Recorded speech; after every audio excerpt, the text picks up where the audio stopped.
He's Bruce Rasmussen. I'm Nick Bahe. It's the Offseason. And Ras, a lot of people are sitting at home and watching Netflix and doing nothing right now. I'd have to imagine you can't necessarily just totally shut off because you probably got a million things going on right now. My job has changed dramatically in the last couple of weeks as a result of COVID-19.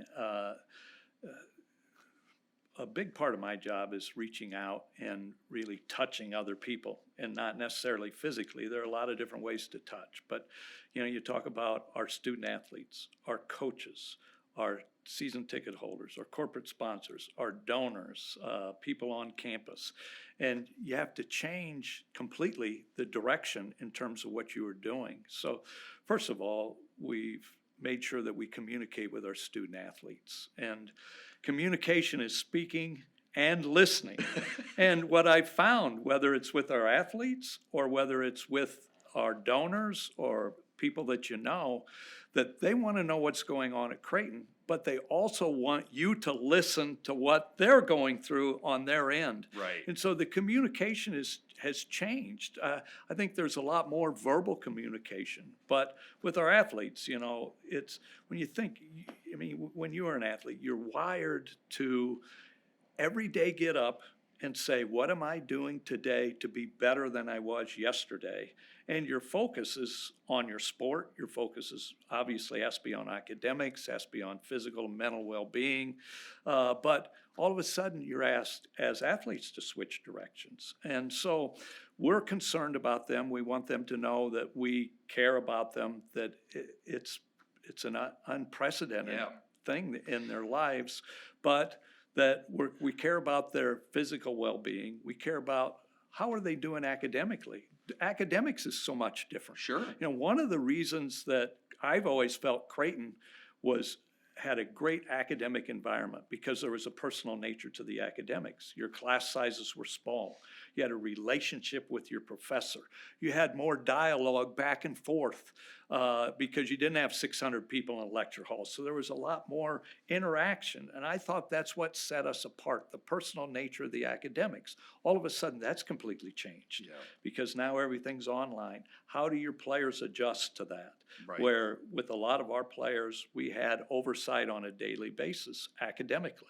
Now, how are they adjusting to being online, to being away from campus? So that's a concern of ours. Their mental health. Right. How are they doing mentally? How are they adjusting to this? You're a member of a team. It's a family. It's close. You have great relationships. All of a sudden, you don't see those people every day. Right. And so that's something that they've got to adjust to. So I've thought a lot about what it would have been like if I was still playing. And people got to realize that a lot of these athletes, they have their whole day and week structured. Mm-hmm. You got class here, you got weights here, you're going to eat at this time, you're going to practice at this time, and all of a sudden, structure gets thrown out the window. Yeah. And then, like you said, you're addicted to, I don't know how you're keeping a guy like Mitch Bahe out of the gym. Yeah. Like, he wants to get in and shoot. That's got to be really, really challenging. Have you been able to talk to any of the players on how they're kind of dealing with it? Well, it's a good example. Mitch is still in town. And he comes into the gym. You can come into the gym on your own. Mitch is in every morning. I'm surprised. You say it is an addiction. It's totally an addiction. But it's a difficult situation for them because a lot of our athletes don't have a place to go. Right. Wherever they are, fitness centers are closed, high schools are closed. If you don't have an outdoor court somewhere, if you're basketball, but what do you do with baseball or what do you do with soccer and so forth? So it's a difficult adjustment for our athletes. And yes, we've had a lot of conversations with them, but it also causes them to stop and really look at your perspectives too. You're not just a soccer player. You're not just a baseball player or a basketball player. So what else do you do now? Can you do where you're taking less time, you have less structure? Can you reach out to your friends more? Can you interact with your family more? Do you appreciate what you had more instead of, I have to go to weights, I have to go to class, I have to go to practice? you appreciate the You're so value right. of those things. You're so right. All the things that everybody sits when they're super busy and they go, God, I just wish I could go home and do nothing. Yep. I wish I could just have a day where I could just watch Netflix all day and lay on the couch. Well, you find out a couple days of that and you're starting to kind of itch to get back into it. We did get a question from Dave that I do want to ask you, and the answer probably is, I don't know.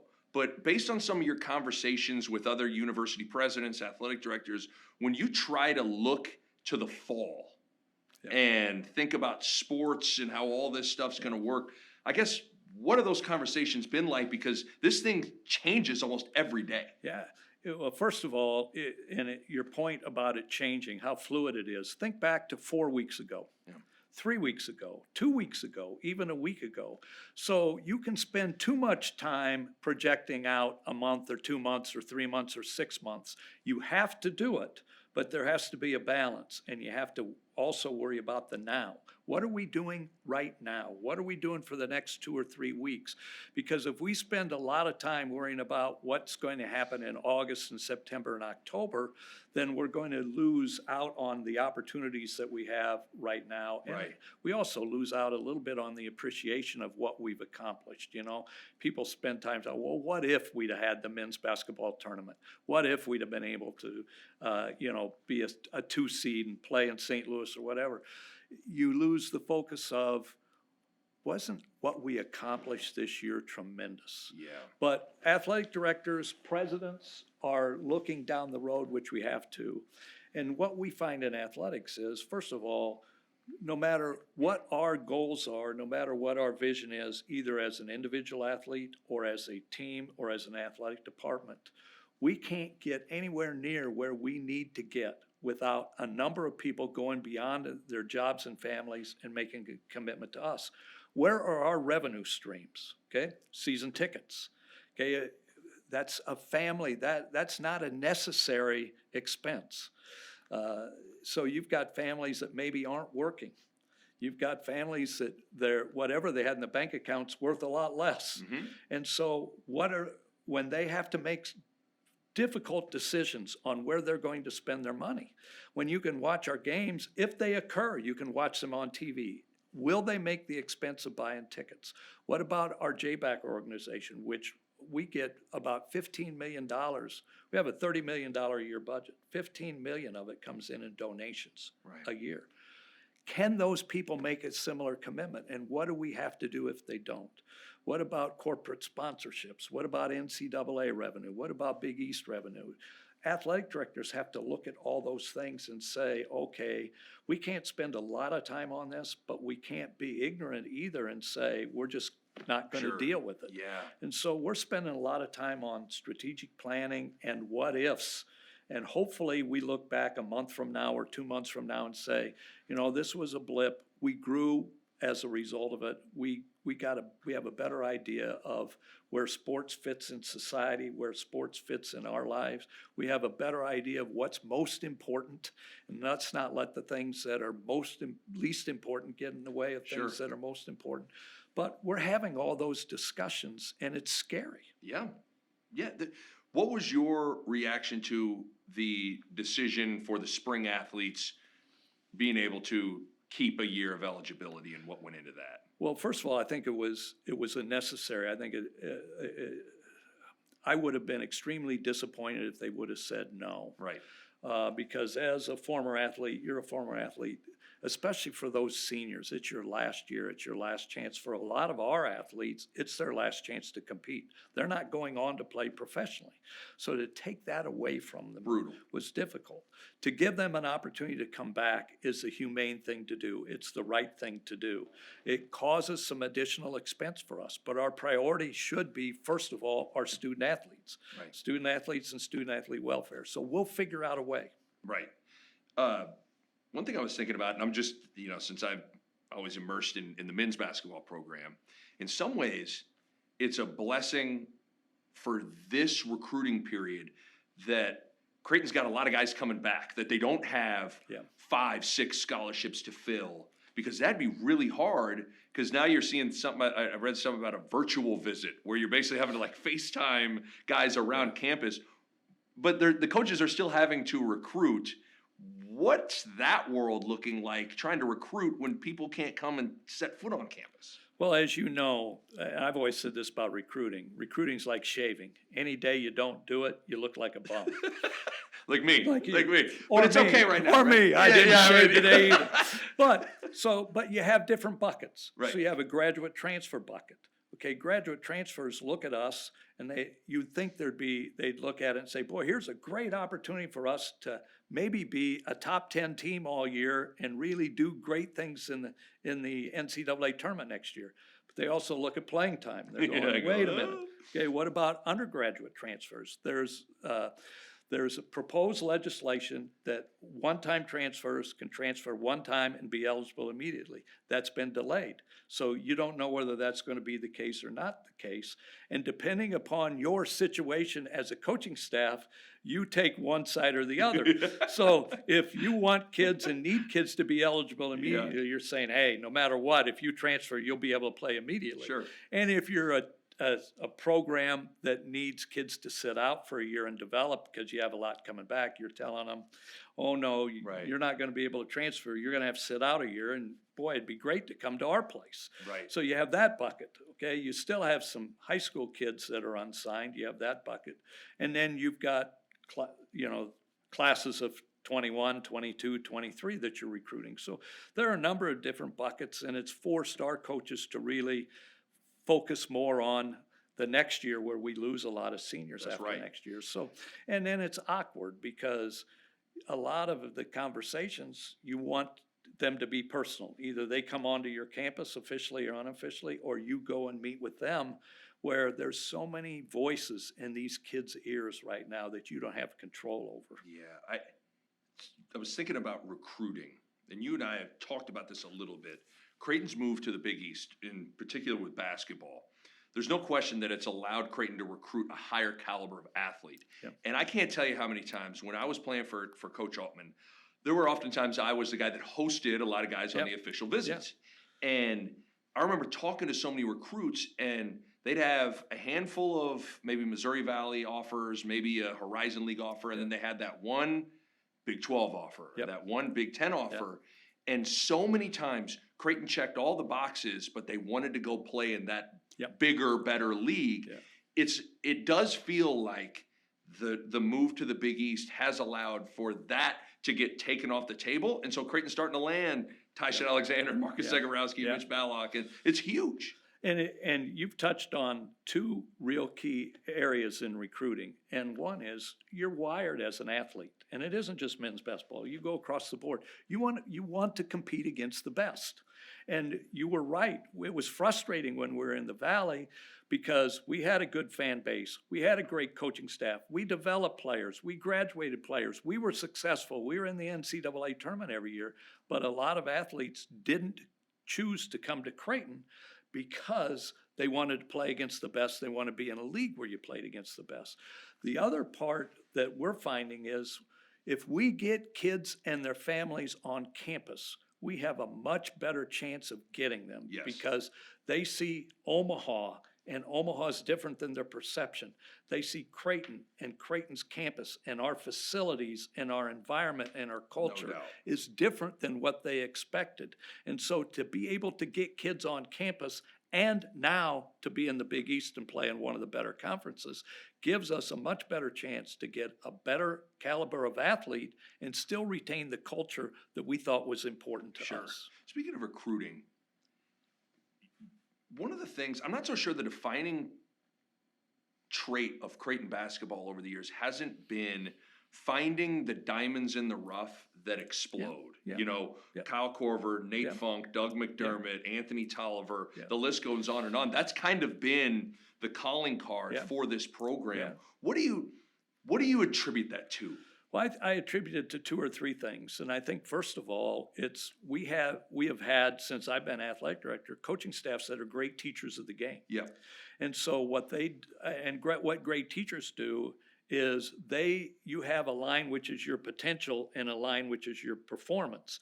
And they narrow that gap as much as possible because their concern is you individually, you're not here to serve the coaches are here to serve you. Right, And so interesting. in serving you, I'm going to try to get you to narrow that gap as much as possible. And I am more effective at that if I am a great teacher. So we've had not just head coaches, Dana Altman's a great teacher, Mac's a great teacher, but coaching staffs that were good at taking you and working on what you needed to work on.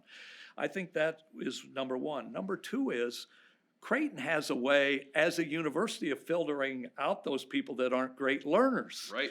Because you come on campus and you find out about the academic culture, the personal nature of the academics, and if you're not motivated to be a learner, you go somewhere else. Yes. And then I think third is the culture. And Josh Stotzler gave me a book a few months ago called The Goldmine Effect. And it really talked about areas of the world in which the athletic performances are much better than the population would indicate. So most of your great distance runners come from Kenya. Yep. You think Kenya's got millions of people, but those distance runners come from a very small area there.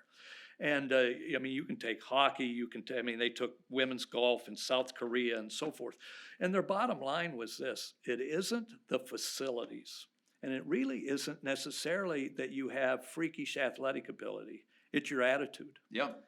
And we hire, and a good lesson for me is I hire a lot of times based on somebody's job description, on their talents and on their skills. Those that don't work out, it isn't they didn't have the talent. Right. It isn't they didn't have the skill. It's they didn't have the right attitude.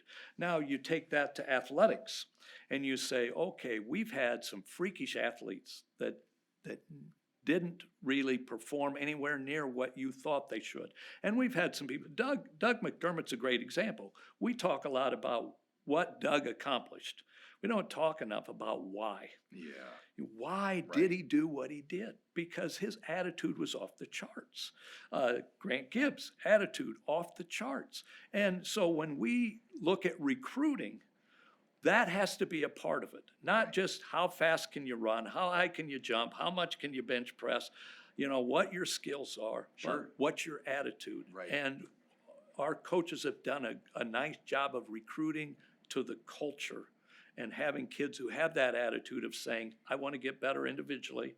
I want to be a part of a team that gets better. And when you look at the Kyle Korvers, Anthony Tollivers, Doug McDermott's, you go right down the list, those kids that narrowed that gap as much as possible all had an attitude before they came here that was developed as a result of being here. And the other thing, and I remember asking Doug this question.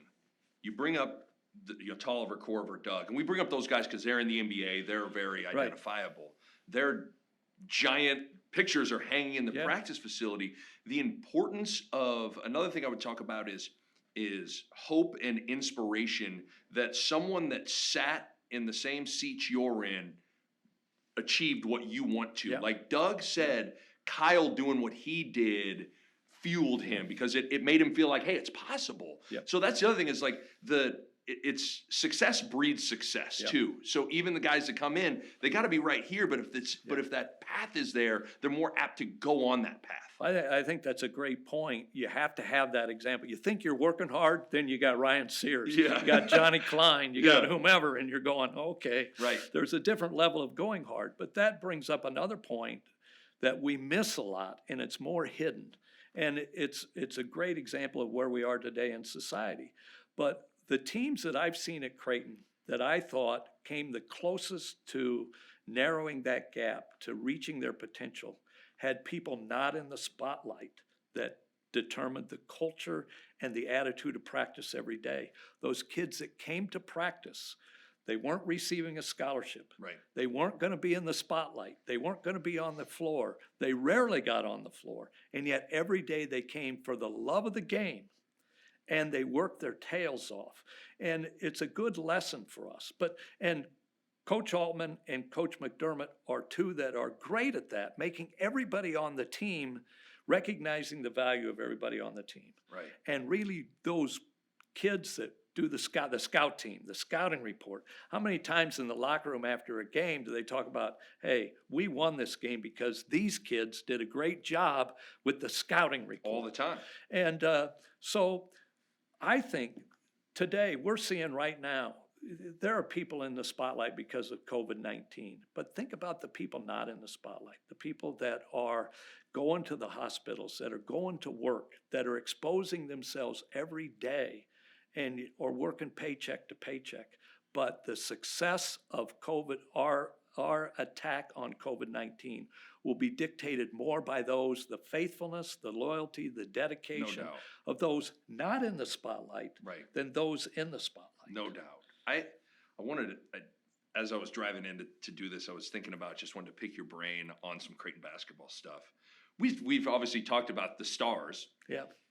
Is there a guy over the course of 20, 25 years of Creighton basketball that you feel like is underrated, underappreciated? I'm sure there's a couple of guys that come to your mind. Is there a player or two that you were like, man, that guy he's not in the first 2 or 3 names people talk about, but man, these dudes were really, really good players. Well, and a couple of these obviously have gotten a lot of credit, but Ryan Sears was always underappreciated. Yeah. I mean, from the time he came on campus, and in the pickup games, you got 5 against 5 and you play to a certain number, and then whoever wins stays and somebody else goes out. Ryan Sears never sat out. If you put Ryan with 4 chairs, he was going to win. His team was going to win. But I mean, I think back to the Danny Coulters and Johnny Kleins and Mike Lindemans, and Lindy was great. even when I first came to Creighton, Gary and Glenn McCracken, the McCracken twins under Tony Baroni, were there every single day. And I think about those kids, that really a lot of people never knew their name. They wouldn't have picked them out of a lineup, and yet they came to practice every day, and it was for the love of the game, and they made kids execute in practice. Right. We don't have the depth of talent. You go to a North Carolina or Duke, their second team, and if they got 15 kids, 6 through 15 are pretty good.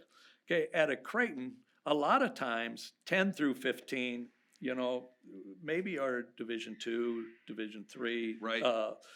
Type players, but their love of the game, their passion, their attitude towards the process is what sets them apart and what really helps those kids that are talented develop. Right. Give me a moment when you maybe watched Greg McDermott at Wayne State or Northern Iowa, that the first time you went, that's a good coach. That guy's really good. And ADs always talk about, they got to have that list in their head of if a spot opens up, you're ready to go. Do you remember a time, and maybe what was it about Greg McDermott that you immediately thought, that guy's a pretty good coach right there? Well, I watched him. I was aware of him when he was a player because he went to Northern Iowa. I was a Northern Iowa grad, and then I followed him. He was at Wayne State in Nebraska, and the people I knew in that area talked about the relationship that he had with his players. His players loved him. They were family, and everybody says, welcome to the family, but not everybody lives it. Yeah. That's why 42% of the kids that enter Division I basketball as freshmen or somewhere else by their junior year. Yeah. Say, this isn't the guy that recruited me. Sure. This isn't what I thought. Well, so I was taken aback by the comments from people in that part of the state that said, this guy, the players love playing for him. The people in the community love him.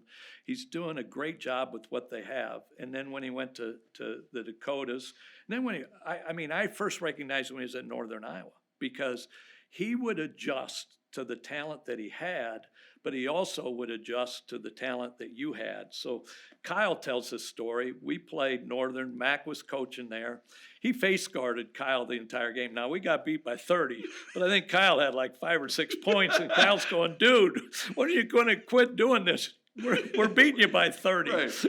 But Mac, it was, I'm here to serve you. Right. And instead of you adjust to me, I'll take your strengths, I'll take your talents, and I will adjust what I do. So there were teams he had that played slow, that were very deliberate, that played like Virginia. There were teams that he had that played very quick. There were teams that pressed. There were teams that really didn't put pressure on you. It was based on your talent. But the other thing that I noticed about him that I think that we really miss today, and this generation of kids, we say you play basketball, you play soccer, you play volleyball. There has to be an element of joy to the process. There has to be an element of fun, because you can't develop to the level that you need to develop to be successful if you're just going to practice. If you're going to practice with the attitude, I just need to I just want to get through today. this. Yeah. Let me get through Let today. me get to this. Yeah. Let me get to the day off. Yeah. Whatever. You need to go to practice to find out what you need to work on. And so you need to be able to get in the gym on your own. And you need to have that enthusiasm. And our kids get in the gym on their own. They wouldn't do that if they didn't enjoy the process. They Right. wouldn't do that. They come to the offices. They wouldn't do that if they didn't like being around the coaching staff. And I think that's what's helped us in the development of players. But Mac is, I think, the best coach. And I had an opportunity when I was on the men's basketball committee to watch closed practices, both when I went to watch a team play and then in the tournament. You had to oversee the closed practices.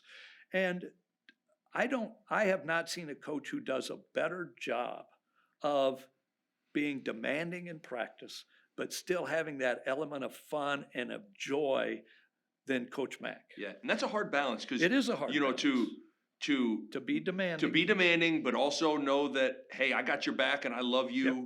That's a hard because some coaches can't do both. Yep. And they become too buddy and they don't hold them accountable or vice versa. The thing that struck me when you were talking there is like one of the things I take away from that is you never know who's watching you. Yeah. Greg McDermott didn't know eventually his path would end up at Creighton, but it's important. It's just like in terms of like a lesson that you're always auditioning. Yeah. People are always watching. People are always observing how you're interacting. All those kinds of things. And so it's just important to always remember that. Yeah, it's a great point. And there were people that criticized me when we hired Mac. Well, the process went so fast. I mean, didn't you look at other people? Yeah. And my response, and there was a mistake in my response, but my response was he interviewed for the job for 19 years. I've been watching him for 19 years. But then I introduced him as Doug. It happens. And I'd like to welcome our new men's basketball coach, Doug McDermott. We had the old Chick and Nick show. We had a lot of fun with that clip. We certainly didn't let that one go. But you were just foreshadowing that Doug would become one of the greatest and most decorated college basketball players of all time. What do you think it is because I've gotten to know Greg McDermott really well, being around him for 10 years now, and I played for Dana Altman. They have some similarities, but they're different at the same time too, and yet they yield similar results. Yeah. What do you give me your hey, they're different here, they're the same here. Yeah. What do you think it is? Well, first of all, it shows you that there are a lot of different ways to get to the same result. Yep. You have to coach to your personality. Coach Altman's personality was, all the phrases. Okay. Bend your knees, no style points, come on fellas, 10 up, 10 down. But Dana had a way of teaching, and the players knew he was all in. And I think that's what's maybe the most important aspect of a coach, because coaches ask players to be uncomfortable every day. And it sounds like an oxymoron, but to be comfortable being uncomfortable. Because you go to practice, and the good coaches say this: what are we going to do individually today? And what are we going to do as a team to be better than we were yesterday? That's why we're practicing, boys. Okay, What are we doing today to be better? You need to be uncomfortable in order to be better. But 18 to 21-year-olds cut through the crap pretty quickly, and you can ask that of them. But if you're not asking that of yourself, then there's going to be a disconnect. Right. Players always knew Dana was all in. Yes. Players always knew Mac was all in. That's what they had in common. They were great teachers. The individual was important, and they knew that they were not asking, and players knew they were not asking anything of you that they didn't ask of themselves. Totally. But also in today's age, and another thing with Coach Mack is, and we're finding it out right now, in order for us to be successful, we've got to have people buy into the program. And for your fans to buy into the program, to put 17,000 people in the building, to raise $15 million a year in donations, there has to be a connection between the coach and those people. Right. And Mac is great He's in the unbelievable community. at it. He is unbelievable in terms of relationships. Everybody's important. He thinks more about them than him. Dana was more private. He was more of a hermit personality-wise, but he also was very focused, and it wasn't, I gave it my best shot. It was, fellas, we'll find a way. Yeah. Right? Yeah. And that was maybe his biggest strength was, we'll find a way. Yes. And one of Mac's greatest strengths is his relationship with people. He's the best relationship person. I've learned a lot from Coach Mac about that. And I learned a lot from Dana in terms of, don't tell me you gave your best effort. Find a way. Right. Yes. And so while they've had similar success and while they're different, they're alike in some ways too. I think both guys are, one of the things that jumps out at me, they're both extremely authentic in who they are. There's no phoniness. There's no, that's why Dana can, he can appeal to Dane Watts, Warrensburg, Missouri. He can appeal to DeAnthony Bowden and everybody in between. And then Coach McDermott is very authentic. The other thing too with them too is, and this kind of goes hand in hand, I think they're both really, really good talent evaluators. Yes. And I think that starts with, they know exactly what they want to do and who can do that. Yep. I think that's one of the more underrated things with both guys is they are really good at spotting talent and who they like. And their definition of talent. Yeah. Because it isn't just how fast do you run, how high do you jump, it is what do we need in order to be successful, and we need this particular skill set and this particular attitude. Bobby Knight said that his definition of talent was those people that found out what they needed to do, and they did it that way all the time. Yeah. He said those are the most talented people. But both of them too are tremendous loyalty people. Mm-hmm. That they have a great loyalty and trust of you. And even when you mess up, there's a loyalty. They'll let you know you mess up. But there's also a loyalty to say, basketball's a game of mistakes. Sure. Okay, players make mistakes, coaches make mistakes, officials make mistakes. Let's learn from these mistakes. Let's not repeat these mistakes. Sure. Do you think, because we got a couple of questions asking us about, best, greatest Creighton basketball game, most memorable Creighton basketball game. Is there one that, when you sit back and think that stands out above the rest? I mean, we might have had one just a couple of weeks ago that could end up being at the top, the Seton Hall game. But. See, I don't get into that as much because, I can't remember what I had for breakfast yesterday. So, sometimes you forget the experience you had in like year one or my first year at Creighton, 1980-81 was Tom Apke's last year. And that was a very good basketball team. And then, you go through the years and you think about, obviously the Seton Hall game was a very emotional, very high intensity, very well played game against a potential Final Four team. It wasn't just that we won that game to get a share of the Big East championship. It was we beat a team that really could very easily have been to the Final Four. Absolutely. And we played well and we dominated them. It was at home. There was emotions. I remember the first Big East game we played against Marquette on a New Year's Eve. Yeah.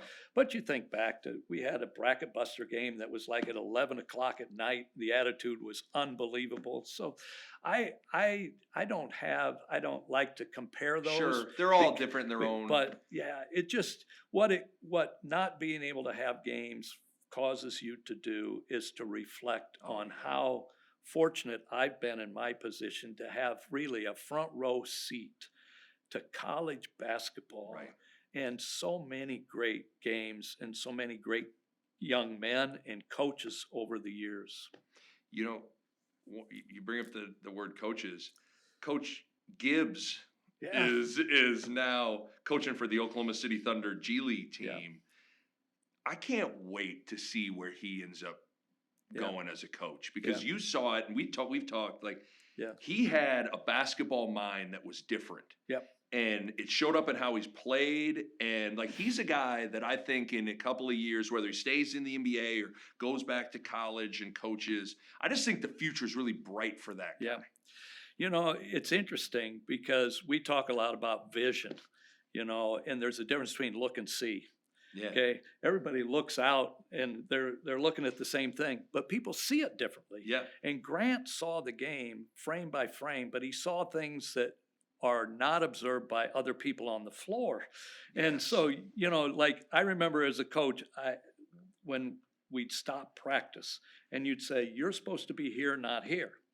And the players would go, "No, I was where I was supposed to be." Well, you stop. Film doesn't lie. Yeah. Okay, but you go back and you watch some of the plays that Grant made and you watch him in practice, and he saw things that others didn't see. And you'd go back and look at film and go, "How did he see that?"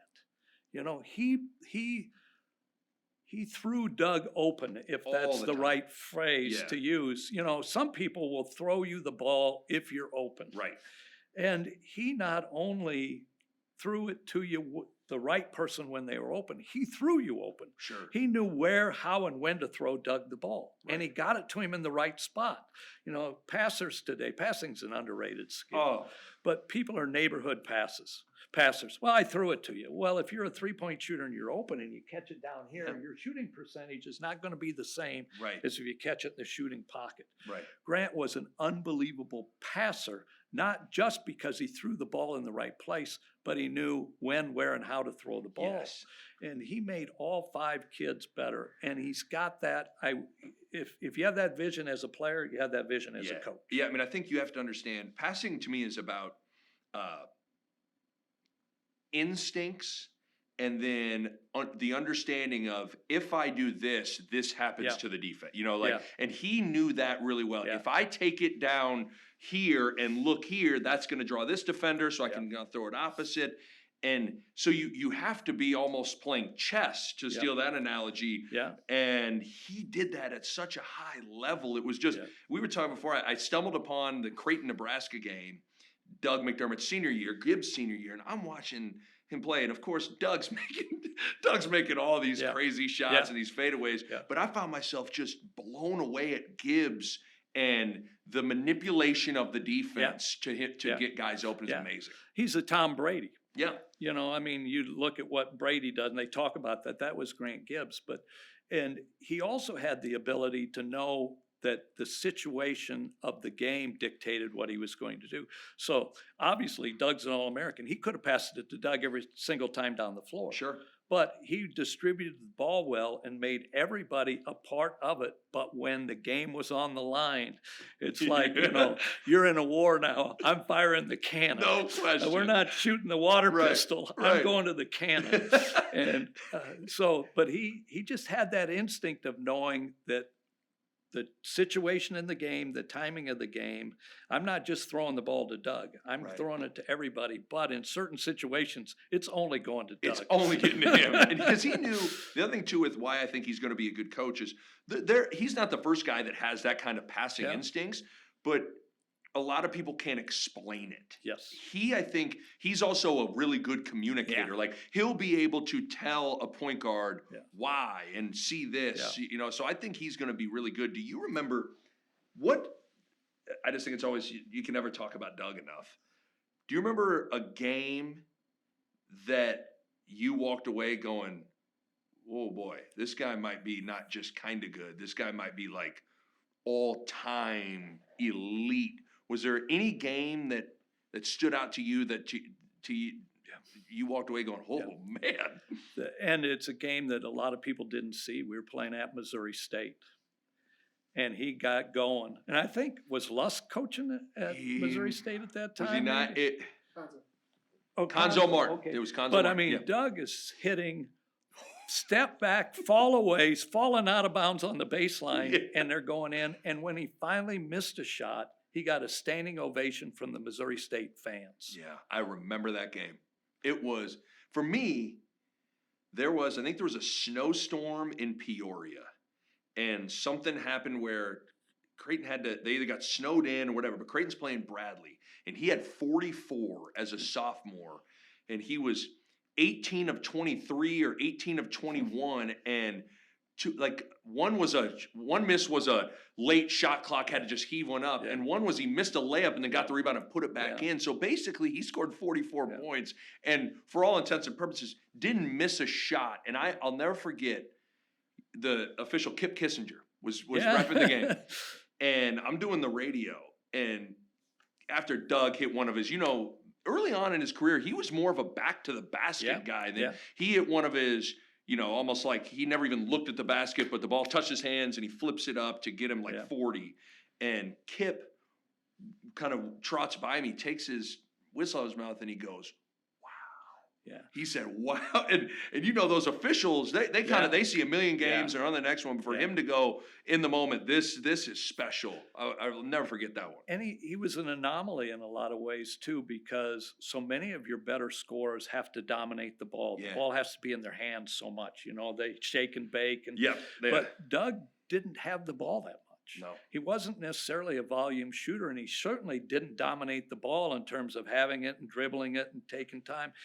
The number of points he scored for how few of seconds he had the ball in a game was amazing. Yeah, he's there. I'm sure there are numerous games where he took under 20 dribbles, 15 dribbles, whatever it would be. I mean, he didn't need to pound it and massage it and all that stuff. He could catch, finish, and moved at an incredible clip off the ball. Yep. It was amazing. So we were supposed to ask them these questions on the piece of paper. What are we? Is there anything we want to? Tom wanted to know who the toughest player I ever had to guard. You know who the toughest player I ever had to guard was? Nate Funk every day in practice. Oh boy. That's a guy that we probably don't talk about enough too. He's one of the dudes that I think gets, because, and listen, I mean, Tolliver is my roommate and I love the guy, but like he gets talked about more because, Anthony's now gone on to the NBA, but Nate Funk was absolutely incredible. And you talk about one of the special games at Wichita State. Wichita State was a top 10 team. We go down there, the place, and you've been there, it's noisy, it's off the charts. I'm talking to their AD before the game, and he basically said, you guys are playing pretty well. I think there's a chance you guys can keep it close today.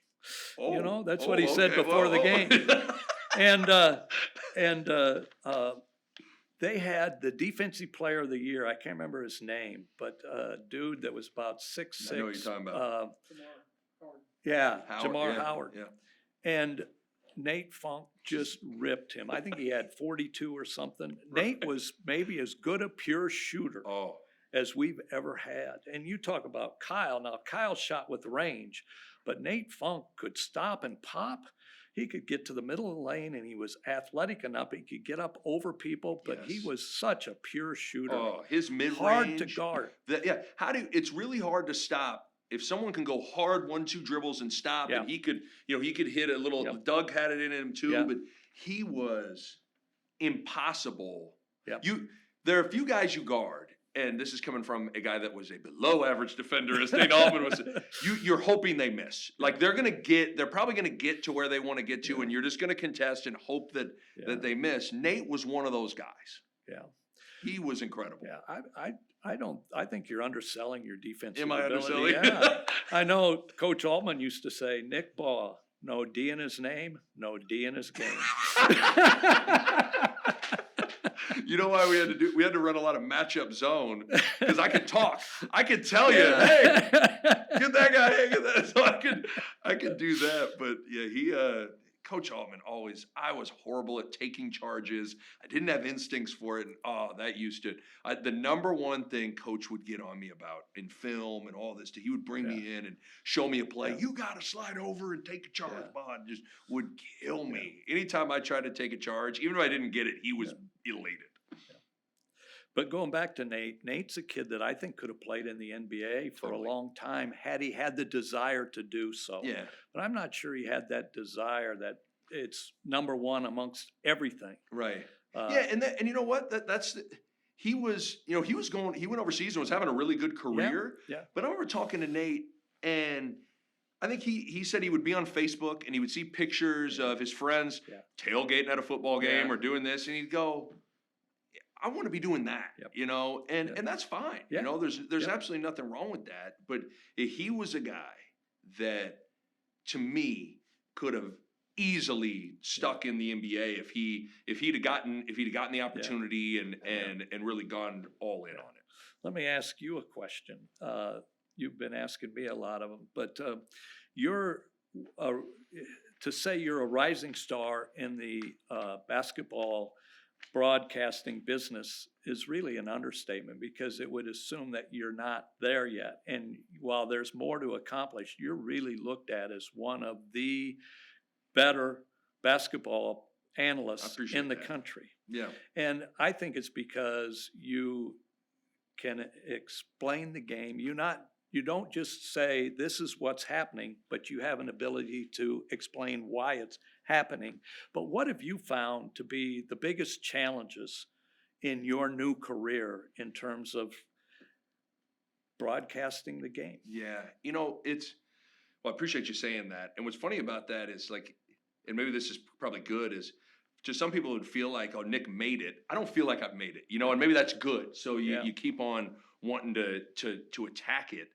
I think the thing that I think back to all the film sessions with Bill Self at Kansas and Dana Altman, and those film sessions are gold, because they're explaining not just who and what, but why this is happening. And sometimes I will go back and watch games, and there are times where, like, Mitch Ballock will make like a 27-foot crazy tough shot, and my comment will be, Kelvin Jones set an incredible screen that free and I'm like, sometimes, Nick, you need to give some credit to the guy that just made the 27-foot fadeaway. Yeah. But I think the challenges are making sure that you are always giving each individual player and understanding their story as good as you possibly can, because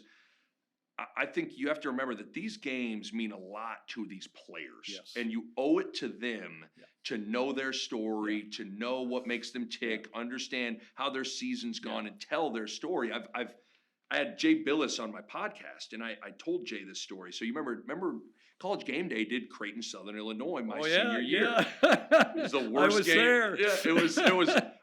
I made a 3 with about 11 minutes left, and we didn't have another field goal until the last possession of the game. So ratings were not high for that College Game Day game. But I'll never forget, Jay Billis made a comment during the game that Nick Bahe may not be Creighton's most talented player, but he is arguably the most important player. Yeah. And that meant a ton to me. Now think about it. Jay Billis calls, 40, 50 games a year. This is one player in a random game at Creighton. And here I am 13 years later, and I remember that. So I try to make sure that that's something. You got to know the players. It means a lot to them, and know their stories. Well, there's an enthusiasm to what you do, and what I appreciate is what you just touched on, is that you are positively explaining what's going on in the game. And the announcers that rub me wrong, this is a former player and a former coach, are that, well, that was a horrible play by him. What was he thinking? And basketball's a game of mistakes, but there's so many. Again, it's a lot of times the people not in the spotlight. We talk about the faithfulness, the loyalty, the dedication, the great screen, the great pass, the great vision, but there's also an enthusiasm to it. But I remember that game at Southern, because also their fans were there early, and their student chants were pretty good. But as bad as the game was, Aaron Andrews was there. Oh, God. Yeah. Yes. I know where this is going. You want me to tell the story? No, you go ahead and tell it.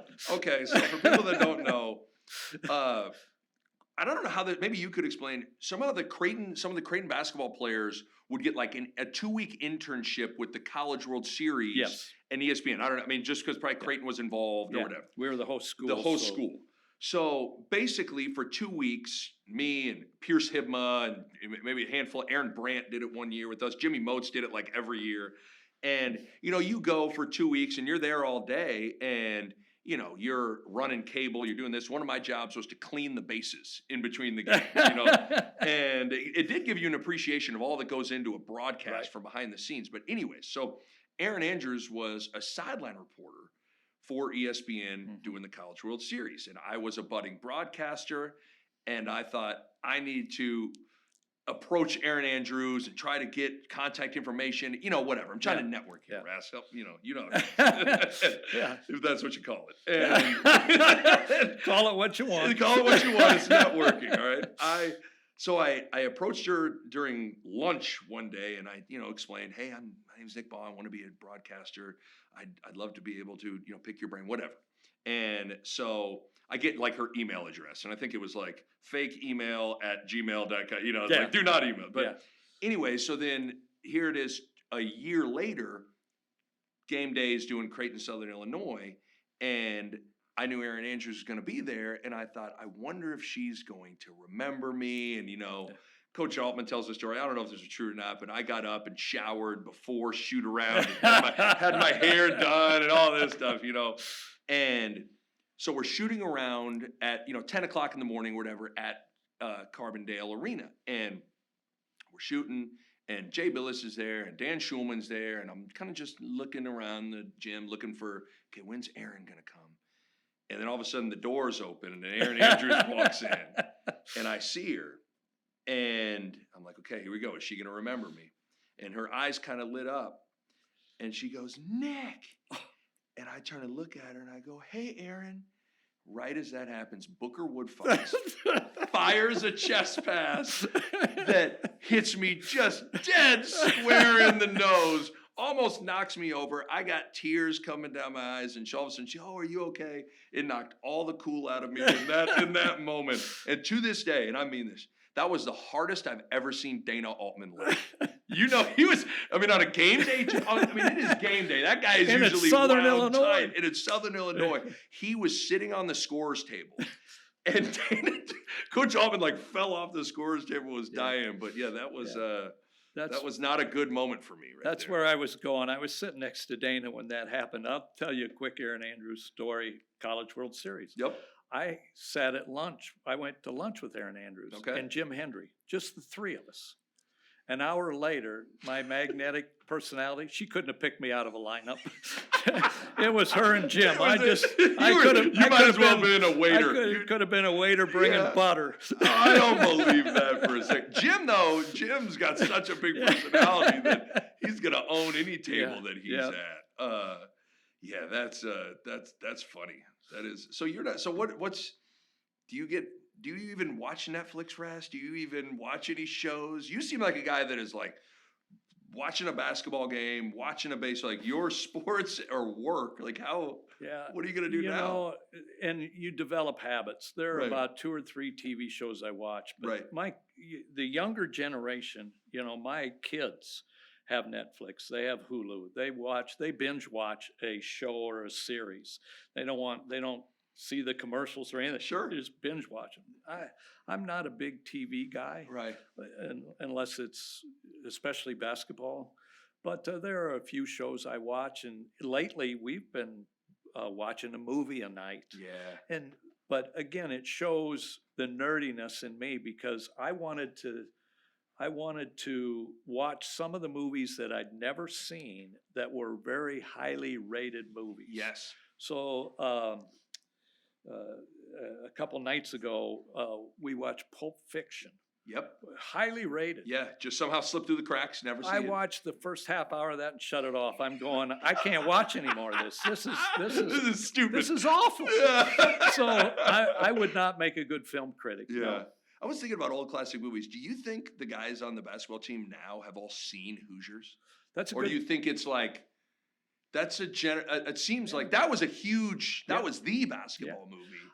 I don't know. I doubt it. And I saw that survey the other day where they asked coaches, and you may have seen it, your favorite TV show and your favorite movie. And I saw Shawshank a lot. Yeah. And it's a great movie. But a movie along the same lines that precedes that hardly a lot of people haven't watched is Papillon. Okay, I haven't seen with that. Steve McQueen and Dustin Hoffman. It's a prison movie. Okay. A lot of the same thought process. Right. Shawshank is a copy of Papillon. Okay. So if you want to watch a movie, there we go. Get on, watch Papillon. There we go. I need to do that. When I first came to Omaha, I called Papillon Papillon. I saw that Coach Altman in that story said that he watches Seinfeld. Yeah. I'm gonna call BS on that. Yeah. I don't think Dana Altman ever watched Seinfeld. Yeah, that's I a good, don't- but I he had don't- to give one. You got to give an answer, Yeah. right? Basketball film is not a TV Yeah. show. Well, Raz, this was great, man. This was Yeah. fun. It was fun to catch up. Obviously, to the Creighton fans out there, we're going to get through all this together. I mean, this is just a tumultuous, unprecedented, trying time for everyone. And it's going to be a tough couple of months here, but I'm confident we'll get through it. Well, I do too, and this is a nice diversion No from doubt. what both of us have to do. But I sent out to my staff a few days ago the Jim Valvano speech, and where he says every day you need to do these three things. You need to think, need to laugh, and you need to be moved to tears. And Yeah. if you do all three of those things each day, then that's a pretty full day. It is. And when you think about what's going on now, I mean, there's so many things that are happening right now that move you to tears. There's so many things that are happening today that cause you to think and maybe think differently. But we also have to have that laughter as a part of it. And so Absolutely. hopefully, as one of the things that this accomplished was maybe people got a laugh or two out of it. Amen. I'm excited because I was